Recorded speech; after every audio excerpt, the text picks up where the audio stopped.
Hola, ¿qué tal? Y bienvenidos todos a este último vídeo del curso de Derecho Constitucional del grado en Seguridad de ISEN. Hoy vamos a ver los temas 11 y 12 en un único vídeo porque se complementan a la perfección. Vamos a ver las tutelas jurisdiccionales y las garantías de los derechos fundamentales en nuestra Constitución y en aquellos otros documentos de carácter internacional que protegen también los derechos humanos. Como ya hemos visto en temas anteriores, el título primero de la Constitución y muy específicamente su capítulo segundo recogen un amplio catálogo de derechos y libertades fundamentales. No vamos a entrar aquí de nuevo a pormenorizar los mismos porque los hemos visto en temas anteriores.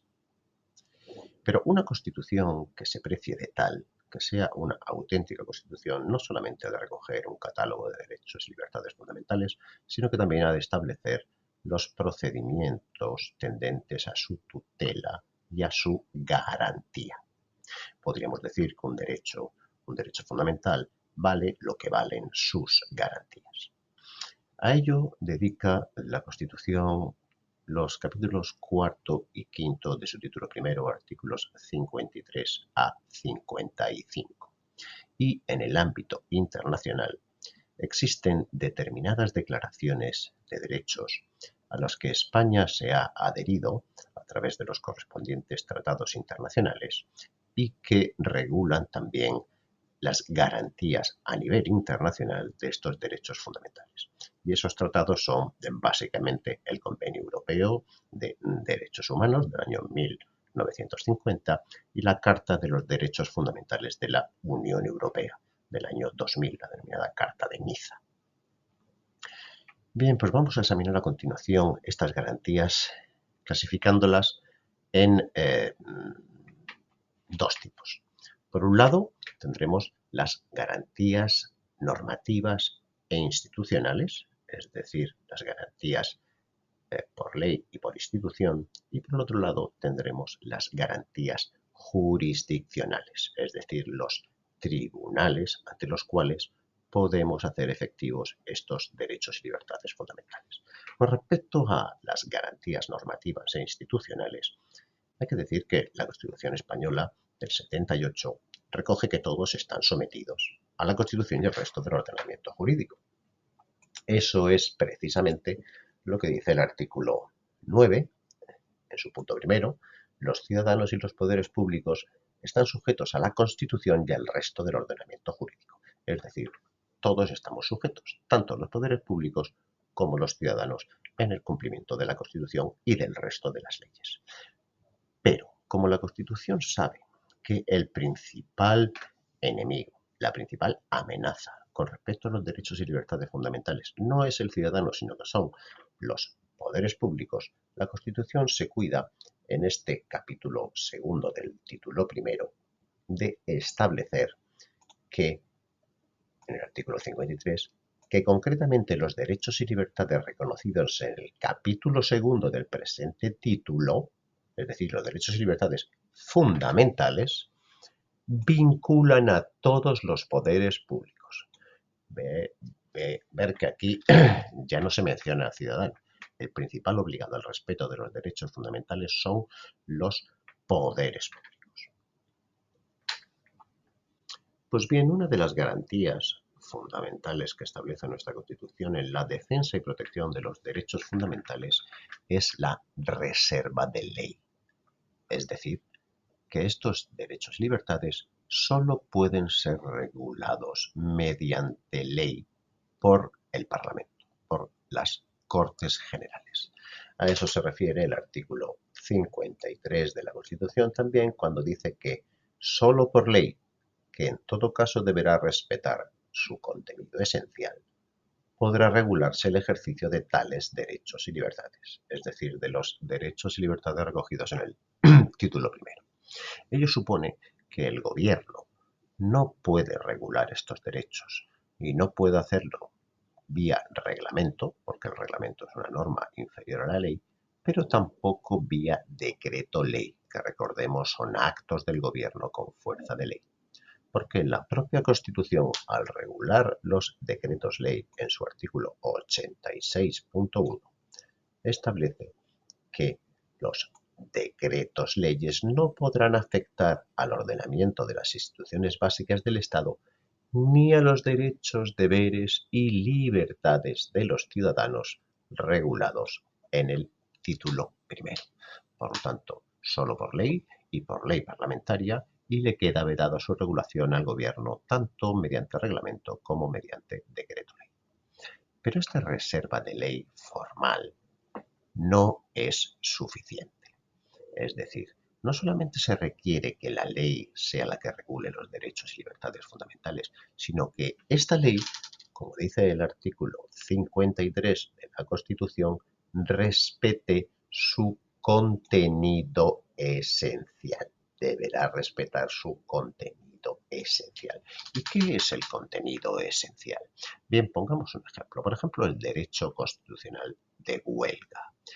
Bien, la ley puede regular el ejercicio del derecho de huelga, pero no puede regularlo de manera que desnaturalice este derecho. Es decir, no puede establecer tantas limitaciones, condiciones y restricciones al ejercicio de huelga que lo hagan inviable o que lo dificulten sobremanera, puesto que en ese caso, aunque estaría respetándose la reserva de ley porque se regula a través de una ley parlamentaria, no se estaría respetando su contenido esencial.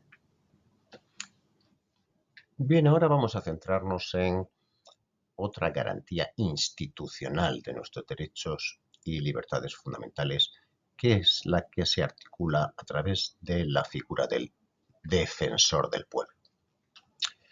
El artículo 54 de la Constitución regula el defensor del pueblo al establecer que una ley orgánica regulará la institución del defensor del pueblo como alto comisionado de las Cortes Generales, designado por estas para la defensa de los derechos comprendidos en este título, es decir, de los derechos y libertades fundamentales. Por lo tanto, el defensor del pueblo es un alto comisionado, es un representante, es un delegado de las Cortes Generales y es designado por el Congreso y el Senado. Su misión es la defensa de los derechos del título primero, pero no tiene una potestad ejecutiva, es decir, no tiene una fuerza que pueda ser compulsoria en las personas o las administraciones públicas para obligar a cumplir con los derechos y libertades fundamentales. Es una figura que debe su función o que basa su función en el prestigio y en la independencia. El defensor del pueblo ha de ser una persona suficientemente alejada de partidismos políticos para que su criterio, para que su opinión, para que sus informes acerca de los incumplimientos de derechos y libertades fundamentales tengan un peso específico más allá, un peso específico desde el punto de vista del prestigio político. ¿De acuerdo? Como dice el artículo 54, el defensor del pueblo podrá supervisar la actividad de la Administración dando cuenta a las Cortes Generales. Por lo tanto, al no tener una capacidad coercitiva, el defensor del pueblo lo único que hace es que de manera periódica, en la periodicidad que se establece en su ley orgánica reguladora, realiza o confecciona informes donde detalla los incumplimientos de los derechos fundamentales por parte de las administraciones públicas y los expone de manera pública ante las Cortes Generales. Bien, a continuación vamos a ver otra garantía de los derechos y libertades fundamentales, que es la regulación que la propia Constitución hace de aquellos supuestos en los que estos derechos fundamentales pueden verse suspendidos o limitados. Es la regulación de los famosos estados de alarma, excepción y sitio que se efectúa en el artículo 55 de la Constitución. ¿De acuerdo? El primero de los estados es el estado de alarma. El estado de alarma es el más liviano de los estados que permiten la limitación de los derechos y libertades. Y se limita a poder restringir, que no suspender, determinados derechos. El estado de alarma es declarado exclusivamente por el gobierno por un plazo máximo de 15 días y puede ser prorrogado por otros 15 días adicionales si lo aprueba el Congreso de los Diputados. Las causas para declarar el estado de alarma son diversas, pero normalmente obedece a terremotos, inundaciones, incendios, a crisis sanitarias o bien a situaciones de riesgo por contaminación, a la paralización de los servicios públicos esenciales o a circunstancias de desabastecimiento de bienes de primera necesidad. ¿Y qué medidas pueden adoptarse en el estado de alarma? Bien, pues pueden restringirse, es decir, limitarse, nunca suspenderse del todo la libertad, por ejemplo, de circulación de personas y vehículos. Puede procederse a las requisas temporales de bienes de primera necesidad, a la ocupación de industrias y de fábricas, pero nunca de domicilios, a racionamiento, por ejemplo, de alimentos. El estado de alarma ha sido declarado 2 veces durante nuestra historia constitucional. Una fue en el año 2010 como consecuencia de la huelga de controladores aéreos y otra fue el conocido o conocidos estados de alarmas decretados con ocasión de la COVID. Pues bien, el Tribunal Constitucional, como ya hemos visto en otros temas y hemos visto también en clase, declaró la inconstitucionalidad de este estado de alarma, puesto que durante el mismo no se produjo una limitación de la libertad de circulación de las personas, sino una absoluta o práctica suspensión de la misma. Y por lo tanto, esa suspensión no puede articularse a través de un estado de alarma, sino que requiere, como veremos a continuación, de un estado de excepción. El estado de excepción, es el segundo de los estados especiales o de limitación de derechos que vamos a ver a continuación. En el estado de excepción hay suspensión, no mera limitación de los derechos. ¿De acuerdo? Es también decretado por el Gobierno, pero necesita la previa autorización del Congreso de los Diputados. ¿De acuerdo? Mientras que el estado de alarma era directamente decretado por el Gobierno por un plazo de 15 días. Pues bien, en el estado de excepción, primero debe haber una autorización del Parlamento y luego el Gobierno, por decreto, fijará las medidas específicas en las que consiste el estado de excepción, que no puede durar más de 30 días. Podrá prorrogarse también por otros 30 días, bien previa autorización del Congreso.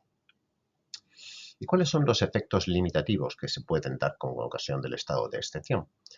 Bien, pues se puede suspender tanto los derechos a la libertad de circulación y de desplazamiento, como el derecho a la seguridad personal, es decir, en lo relativo a las detenciones y retenciones.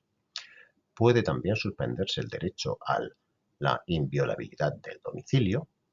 También es posible suspender el derecho al secreto de las comunicaciones, evidentemente durante el plazo máximo de 30 días, así como la libertad de expresión y de prensa. También puede prohibirse o suspenderse el derecho de reunión y de manifestación pública y el derecho de huelga. El siguiente de los estados excepcionales es el estado de sitio, el más grave de todos. Este estado solo puede ser declarado por el Congreso y además mediante mayoría absoluta.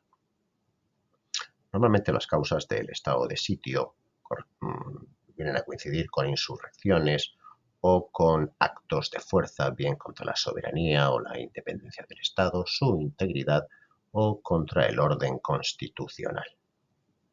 Sus efectos son los de, o pueden incluir todos los de los estados anteriores, tanto el del arma como el de sitio, pero además pueden suponer la suspensión del derecho del artículo 17.3, es decir, la de informar al detenido de las causas de la detención y de su asistencia mediante un abogado o un letrado, y suponen la sustitución en la práctica de la administración civil por administración y justicia militar. Normalmente la situación de estado de sitio corresponde a una declaración de guerra exterior o a una revuelta o revolución interior.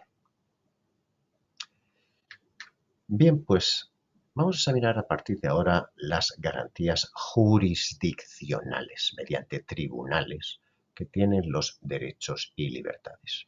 Y en este ámbito vamos a mencionar primeramente la garantía mediante el Tribunal Constitucional, que recordemos que está en el artículo 53.2, ¿de acuerdo? Cualquier ciudadano podrá recabar la tutela de las libertades y derechos reconocidos en el artículo 14, la sección primera del título segundo, ante los tribunales ordinarios por un procedimiento tal y en su caso a través del recurso de amparo ante el Tribunal Constitucional. Bien, no me quiero extender en este tema porque en el tema del Tribunal Constitucional ya analizamos esto en detalle. Así que vamos a pasar a analizar la protección jurisdiccional internacional, es decir, aquellas declaraciones de derechos a los que España se ha sumado y que suponen otorgar competencia a tribunales internacionales en el ámbito de la protección de los derechos y libertades fundamentales en España.